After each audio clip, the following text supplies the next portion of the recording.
السلام علیکم ورحمۃ اللہ وبرکاتہ۔ اللہم صلی علی سیدنا و مولانا محمد وعلی آل سیدنا و مولانا محمد وبارک وسلم ثم صلی علیہ۔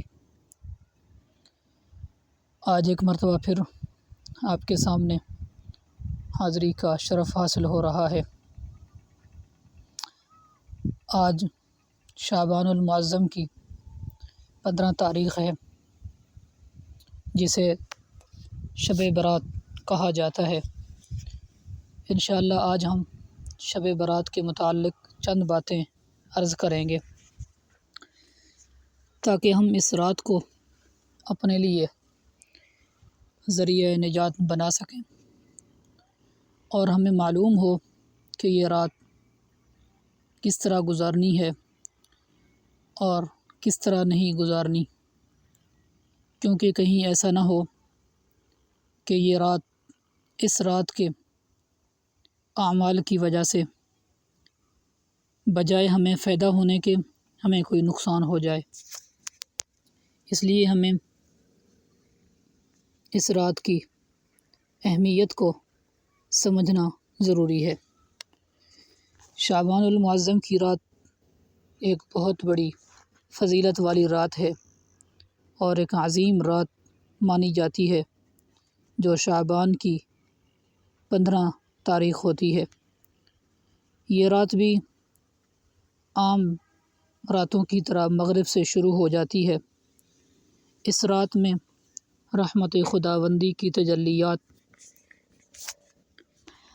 آسمان دنیا پر نازل ہوتی ہیں۔ اس رات خصوصی طور پر اللہ تعالیٰ اپنے بندوں پر بخشش اور رحمت نازل فرماتے ہیں،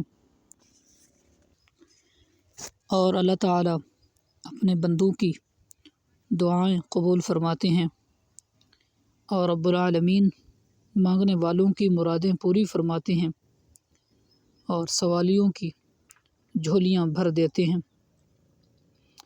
اللہ تعالیٰ کی ان خصوصی کرم و نوازش کی یہ عنایات ساری رات جاری رہتی ہیں، اور صبح صادق پر ان کا اختتام ہوتا ہے۔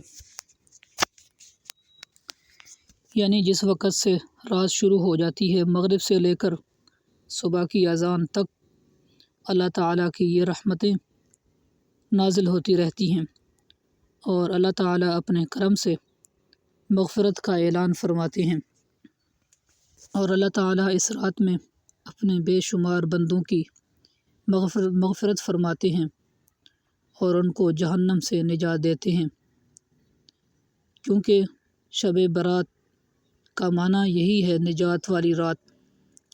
چونکہ اللہ تعالیٰ اس رات میں اپنے بہت سے بندوں کی مغفرت فرماتے ہیں، اس لیے اس رات کو شب برات کہتے ہیں۔ مگر کچھ بد نصیب لوگ ایسے بھی ہیں جو اس عظیم رات میں بھی بخشش اور نجات سے محروم رہتے ہیں۔ ایسے بد نصیب لوگوں کا ذکر احادیث پاک میں موجود ہے۔ اب ہمیں غور کرنا ہے، خدا نخواستہ کہیں ہم بھی ان لوگوں میں شامل نہ ہوں۔ اگر خدا نخواستہ ہمارے اندر وہ چیزیں موجود ہیں تو ہم ان سے سچی توبہ کریں، اور اگر وہ چیزیں ہماری اندر موجود نہیں ہیں، ہم ان سے محفوظ ہیں، تو اس پر ہم اللہ تعالیٰ کا شکر ادا کریں۔ وہ بد نصیب لوگ کون ہیں؟ وہ یہ ہیں: نمبر 1، کسی مسلمان کا دل میں بغض اور عداوت رکھنا۔ نمبر 2، رشتہ داروں کے ساتھ قطع تعلقی کرنا، یعنی رشتہ داری کو توڑنا۔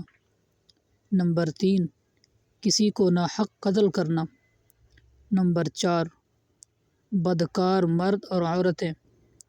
نمبر 5، کفر اور شرک کرنے والا شخص۔ نمبر 6، والدین کی نافرمانی کرنے والا شخص۔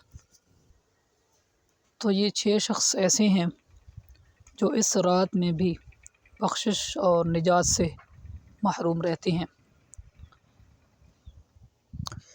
ان گناہوں سے حدیث پاک میں بچنے کی بہت تاکید آئی ہے، اور حدیث پاک میں ہے کہ ان گناہوں سے بھرپور طریقے سے بچنے کی کوشش کی جائے، اور اگر خدا نخواستہ کسی مسلمان کے اندر یہ گناہ موجود ہیں تو جب تک ان سے سچی توبہ نہیں کرے گا وہ ایسی راتوں کی رحمتوں سے اور بخششوں سے محروم رہتا ہے۔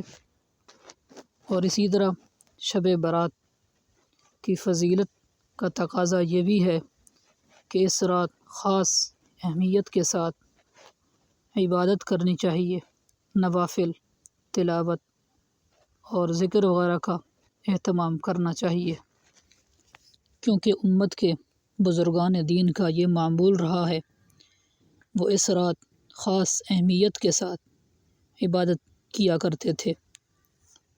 البتہ یہ بات یاد رکھنا ہے کہ نوافل وغیرہ کا اہتمام بجائے اس کے کہ مساجد میں کیا جائے، اپنے اپنے گھروں میں یہ عبادت کی جائے تو اس کے زیادہ اثرات مرتب ہوتے ہیں۔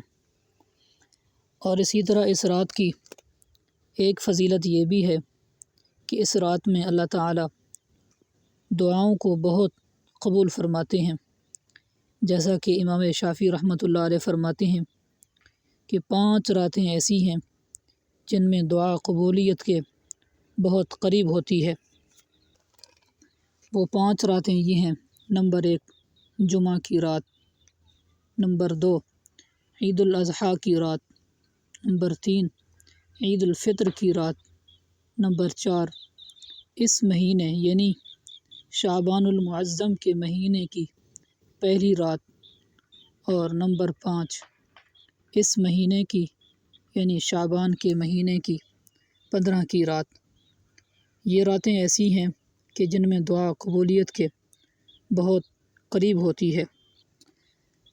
البتہ اس کے باوجود، اتنی فضیلت کے باوجود، کچھ لوگ اس رات میں بدعات کرتے ہیں، رسومات کرتے ہیں۔ مثلاً بعض لوگ اس رات میں چراغاں کرتے ہیں، اس رات میں لوگ موم بتیاں جلاتے ہیں، آگ جلاتے ہیں، جسے یہ لوگ باعث ثواب سمجھتے ہیں، جبکہ اس کی کوئی حقیقت نہیں ہے۔ اور اسی طرح بعض لوگ اس رات میں پٹاخے بجاتے ہیں، تو اس چیز کی بھی اس رات سے کوئی حقیقت نہیں ہے۔ شریعت اسلام کسی مذاق کا نام نہیں ہے، شریعت محمدیہ ایک پورے نظام کا نام ہے۔ رسالت مآب صلی اللہ علیہ وسلم نے ہمیں زندگی کے ہر شعبے کے اندر تعلیم دی ہے، تو یہ کیسے ہو سکتا ہے کہ رسول اللہ صلی اللہ علیہ وسلم نے اس رات کی فضیلت ہمیں نہ بتلائی ہو۔ حدیث پاک میں رسومات سے بچنے کی بہت تاکید آئی ہے، بلکہ اس دور کے اندر بارہا یہ مشاہدہ ہو چکا ہے، ان چیزوں سے، چراغاں کرنے سے، آگ جلانے سے بسا اوقات بہت زیادہ نقصان بھی ہوئے ہیں، لوگوں کے گھر جل چکے ہیں، ان شامیانہ کی وجہ سے، ان شمعوں کی وجہ سے بعض لوگوں کی فصلیں تباہ ہو چکی ہیں۔ تو یہ چیزیں رسومات ہیں، یہ چیزیں بدعات ہیں۔ اللہ تعالی ہم سب کو ان بدعات سے بچنے کی توفیق عطا فرمائے۔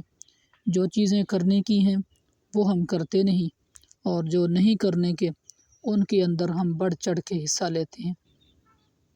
نہ معلوم کہ ہماری قوم کو کن لوگوں نے اس چیز کی تعلیم دی ہے، نہ معلوم کہ لوگ کس طرف چل پڑے ہیں۔ اللہ تعالیٰ سے دعا ہے کہ اللہ تعالیٰ ہم سب کو اپنی زندگی اسی طرح گزارنے کی توفیق عطا فرمائے جس طرح رسول اللہ صلی اللہ علیہ وسلم نے ہمیں تعلیم دی ہے، اور آقا صلی اللہ علیہ وسلم کے صحابہ کرام نے اس پہ عمل کر کے ہمیں بتلا دیا۔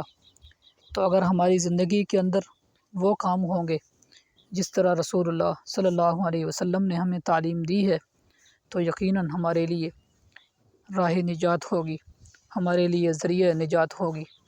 لیکن اگر ہم خدا نخواستہ اپنے آپ کو آقا صلی اللہ علیہ وسلم کی امتی ہونے پر فخر بھی کرتے ہیں لیکن اس کے ساتھ ساتھ اگر ہم بدعات کے اندر، رسومات کے اندر، اپنی من چاہی زندگی کے اندر لگے رہے تو یاد رکھنا یہ زندگی پھر صرف رسول اللہ صلی اللہ علیہ وسلم سے محبت کافی نہیں ہے، بلکہ رسول اللہ صلی اللہ علیہ وسلم کی شریعت پر بھی عمل کرنا بھی ضروری ہے، جس طرح محبوب صلی اللہ علیہ وسلم کی مقدس جماعت صحابہ کرام نے ہمیں عمل کر کے دکھلایا۔ اللہ تعالی ہم سب کو بدعات سے، رسومات سے بچنے کی توفیق عطا فرمائے اور صحیح طریقے سے سنت پر عمل کرنے کی توفیق عطا فرمائے۔ وآخر دعوانا ان الحمد للہ رب العالمین۔